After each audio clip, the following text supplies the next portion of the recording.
Hi students, அனைவருக்கும் வணக்கம். நாம் இந்த இடத்துல என்ன பார்க்க போகிறோம் அப்படின்னா 12th standard biology botany and pure science பாட்னிக்கு ஃபஸ்ட் மிட்டம் எக்ஸாம்ஸ் தேவையான முக்கியமான 2 மார்க் 3 மார்க் அண்ட் 5 மார்க் கொஸ்டின்ஸாக பார்க்க போகிறோம். ஆல்ரெடி இங்கிலீஷ் மீடியம் பார்த்தாச்சு. நீங்கள் இங்கிலீஷ் மீடியம் ஸ்டூடெண்ட்ஸாக இருந்தீங்கன்னா நான் டிஸ்கிரிப்ஷனில் ப்ளேலிஸ்ட்டோட லிங்க் ப்ளஸ் வீடியோஸோட லிங்க் தரேன். நீங்கள் பார்த்து நோட் பண்ணி வச்சுங்க. தமிழ் மீடியம் ஸ்டூடெண்ட்ஸ் இந்த கொஷின்ஸ் எல்லாமே மார்க் பண்ணி வச்சுங்க. நமக்கு மிட் டர்ம் போர்ஷன் அப்படின்னு சொல்லி பார்க்குறப்ப மோஸ்ட்லி 99% சாப்டர் 1 and 2 தான். பயாலஜியாக இருந்தாலும் சரி, பியூர் சயின்ஸாக இருந்தாலும் சரி. சுவாலஜியில் மட்டும்தான் 3 to 4 லெசன்ஸ் வரைக்கும் என்ன பண்ணோம் போகும். அதனால் பாட்னிக்கான கொஷின்ஸ் பார்ப்போம். அடுத்தடுத்த வீடியோவில் சுவாலஜிக்கான கொஷின்ஸ் அப்லோட் பண்ணும்.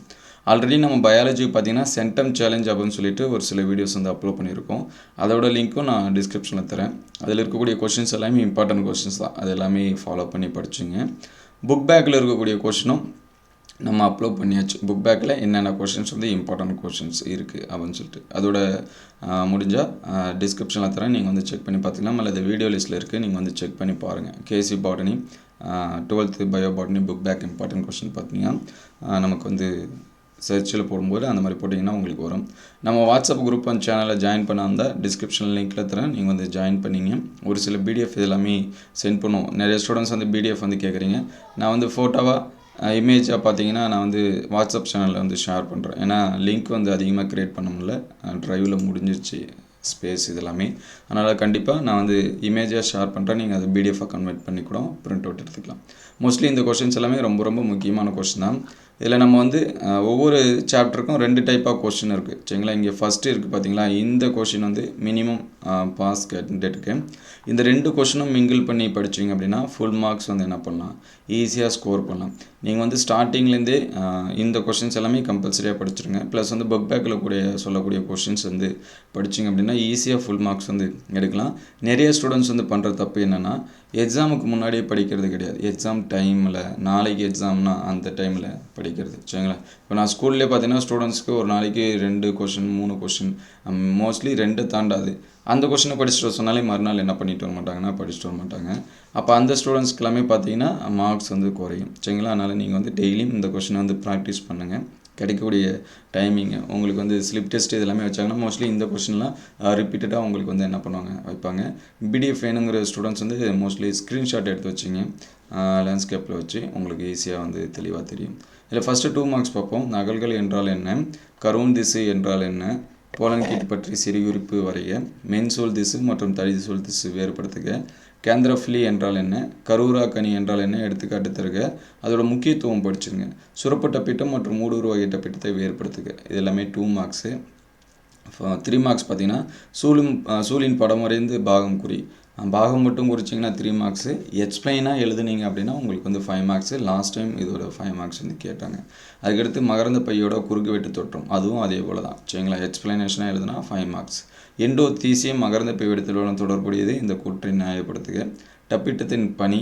அதுக்கடுத்து பார்த்திங்கன்னா பல்கரு நிலை என்றால் அதோட முக்கியத்துவம். இது 5 மார்க்ஸ்லையுமே நமக்கு ஒரு சில டைம் கேட்குறாங்க. அதுக்கடுத்து பார்த்திங்கன்னா 5 மார்க்ஸு. பூச்சி மகரந்த சேர்க்கை மலர்களில் காணப்படும் சிறப்பியல்பு, சூழின் பல்வேறு வகைகளை பற்றி குறிப்பு எழுதுக. இந்த பூச்சி, காற்று, பறவை இது எல்லாமே இம்பார்ட்டன்ஸ்னால் படிச்சிங்க. செகண்ட் கொஸ்டின் பார்த்திங்கன்னா மெலிட்டோஃபிலி என்றால் என்ன, சுரப்பு ஊடுருவு டப்பிட்டம் வேறுபடுத்துக, கெய்ட்னோ கேமி என்றால் என்ன, எண்டோதீலியம் என்றால் என்ன, முதிர்ந்த மகரந்த பையோட சுவர் அடுக்குகள் அவை. அதுக்கடுத்து டப்பிட்டத்தின் பணிகள், பல்கரு நிலை என்றால் என்ன, அதோட பயன், கருவுரா இனப்பெருக்கம் என்றால் என்ன, அதோட வகை, கருமுட்டையோட 8 செல் அமைப்புனா எம்ப்ரியோ சாக்கோட ஸ்ட்ரக்சர் தான், கருப்பையோட அமைப்பு, போலன்கீட் பற்றி குறிப்பு எழுதுக, தகுந்த படத்துடன் சூழியம் அமைப்பை விவரி, சால்வியாவில் மகரந்த சேர்க்கை முறை பற்றி விவரி, கருவூன் திசு என்றால் என்ன, அதன் வகைகளை விவரி, கருவுரா கனி என்றால் என்ன, அதோட முக்கியத்துவங்களை எழுதுக. சரிங்களா? இது எல்லாமே படிச்சிருங்க. அதுக்கடுத்து செகண்ட் லெசனில் பார்த்தீங்கன்னா மரபியல் என்றால் என்ன, பாரம்பரியம் மற்றும் வேறுபாடு பற்றி குறிப்பு எழுதுக, பிற்கலர்ப்பு என்றால் என்ன, கொல்லி மரபணுக்கள் என்றால் என்ன, மறைத்தல் பாரம்பரியம் என்றால் என்ன, தூய கால்வழி பெருக்கம் என்றால் என்ன, சோதனை கலப்பு என்றால் என்ன. செகண்ட் லெசனை பொறுத்த வரைக்கும் நமக்கு கம்மியாக தான் இருக்கும். இதில் இருக்கக்கூடிய எல்லா கொஸ்டினுமே இம்பார்ட்டன் தான். ஒவ்வொரு கண்டென்ட்டும் இம்பார்ட்டன்ஸ் தான். சரிங்களா? அது எல்லாமே படிச்சிருங்க. ஒரு கிட்டத்தட்ட பார்த்திங்கன்னா ஒரு 10லேருந்து 15 கொஷின்ஸ் தான் வரும். சரிங்களா? 5 மார்க்ஸ் ஒரு 3 வரும். 2 மார்க் 3 மார்க்கு ஒரு 10லேருந்து வரும். அவ்வளோதான் கண்டென்ட்டு.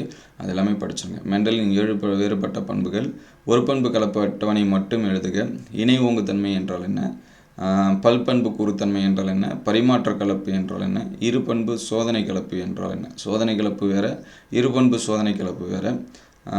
ஓங்குதன்மை மறைத்தல் எடுத்துக்காட்டுடன் விவரி 5 மார்க்ஸு. முழுமையற்ற ஓங்குதன்மை இருபண்பு கலப்பு சோதனை என்றால் என்ன. இந்த கொஷினே மோஸ்ட்லி இனாஃபாக தான் இருக்கும். இதில் இல்லாத கொஷின்லாம் இதில் இருந்துச்சுன்னா படிச்சுருங்க. பிற்கலப்பு என்றால் என்ன, பல்கூட்டு அல்லீல்கள், மரபியல் வரையறை, சோதனை கலப்பு, கொல்லி மரபணுக்கள்.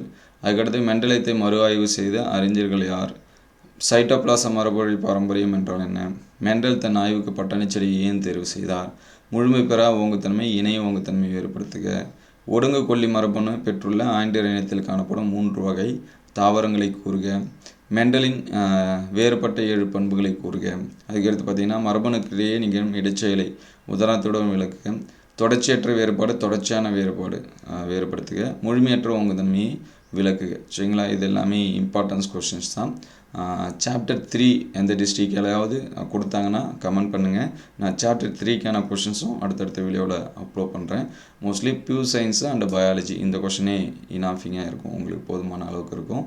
இது எல்லாமே ஸ்க்ரீன்ஷாட் எடுத்து வச்சுங்க, முடிஞ்சால் நோட்டில் எழுதி வச்சுங்க. சரிங்களா, ஒரு 10 நிமிஷம் தான் ஆகும் அதை எழுதுறதுக்கு. லெசன் நம்பர் போட்டு எழுதி வச்சிட்டிங்க அப்படின்னா அது உங்களுக்கு பெர்மனெண்ட்டாக இருக்கும். நிறையா ஸ்டூடெண்ட்ஸ் பண்ணுற தப்பு என்னென்னா பிடிஎஃப் கொடுங்க அந்த மாதிரி தான் கேட்குறீங்க. பிடிஎஃப் கொடுத்து பிரிண்ட் அவுட் போகிறதுக்கு பதிலாக நீங்கள் எழுதுனீங்க அப்படின்னா உங்களுக்கு என்னது ஒரு 10 நிமிஷம் தான், 10 நிமிஷம் ஸ்பெண்ட் பண்ணி எழுதுங்க. 10 கொஷின் எழுதுறதுக்கு எவ்வளோ, ஒரு கொஷனுக்கு 1 நிமிஷம்னாலும் எழுதிடலாம் ஷார்ட்டாக. சரிங்களா, உங்களுக்கு புரியுற மாதிரி எழுதுங்க. என்றால் என்ன ஏஏ போட்டு வச்சிங்க. சரிங்களா, அதனால் நோட்டில் எழுதி வச்சிங்கன்னா நோட்டு கொஷின் பேப்பருக்குனே கூட ஒரு நோட்டு என்ன பண்ணி வச்சிங்க, போட்டு வச்சுங்க. எல்லா சப்ஜெக்ட்டுக்கும் கூட இல்லை, அந்தந்த சப்ஜெக்ட்டுக்கு ஒரு நோட்டில் எழுதி வச்சுங்க லெசன் வைஸாக. சரிங்களா, நம்ம லெசன் வைஸாக அப்லோட் பண்ணிகிட்டே தான் இருக்கோம். புக் பேக்லேயும் நீங்கள் புக் பேக் இருக்கிறப்ப மார்க் பண்ணி வச்சிங்க, இம்பார்ட்டன்ஸ் போட்டு வச்சிங்க. உங்களுக்கு என்ன மாதிரியான கொஷின்ஸ் வேணும் அப்படிங்கிறத என்ன பண்ணுங்கள், கமெண்ட் பண்ணுங்கள். அது அடுத்தடுத்த வீடியோவில் நம்ம என்ன பண்ணுவோம், அப்லோட் பண்ணுவோம். சரிங்களா, இது எல்லாமே இம்பார்ட்டன்ஸ் கொஸ்டின் தான். நீங்கள் பப்ளிக் எக்ஸாம்ஸில் சென்டம் எடுக்கணும். ஏன்னா நிறைய ஸ்டூடெண்ட்ஸ் 11th ஸ்டூடெண்ட்ஸ் பார்த்தீங்கன்னா நான் 92 எடுத்தேன் சார், 93 எடுத்தேன் அப்படின்னு சொல்லிட்டு நமக்கு கமெண்ட் பண்ணியிருந்தாங்க, வாட்ஸ்அப்லேயும் மெசேஜ் பண்ணியிருந்தாங்க. அவங்க எல்லாமே பார்த்துட்டு இருந்தீங்கன்னா அதை ஃபாலோ பண்ணிங்க, இப்போலேருந்தே கண்டினியூ பண்ணுங்கள். கண்டிப்பாக நிச்சயமாக பப்ளிக்கில் சென்டம் எடுக்க முடியும். 1 மார்க்ஸும் நான் அடுத்தடுத்து ஷேர் பண்ணுறேன். சரிங்களா, அதுக்கடுத்து பப்ளிக் எக்ஸாமில் சாப்டர் 1 and 2ல் என்னென்ன கொஷின்ஸ் கேட்டிருக்காங்க அதையும் நான் அடுத்தடுத்த வீடியோவில் என்ன பண்ணுறேன், ஷேர் பண்ணுறேன். அது எல்லாமே பாருங்கள். இந்த வீடியோ உங்களுக்கு எந்த அளவுக்கு ஹெல்ப்ஃபுல்லாக இருக்குது அப்படின்னு சொல்லிட்டு கமெண்ட் பண்ணுங்கள். இந்த வீடியோ உங்களுக்கு பயனுள்ளதாக இருந்துச்சு அப்படின்னா உங்கள் நண்பர்கள் ஷேர் பண்ணுங்கள். இந்த மாதிரி வீடியோ தொடர்ந்து வரணும் அப்படின்னா நம்ம சேனல் லைக் அண்ட் சப்ஸ்கிரைப் பண்ணுங்கள். தேங்க்யூ ஃபார் வாட்சிங்.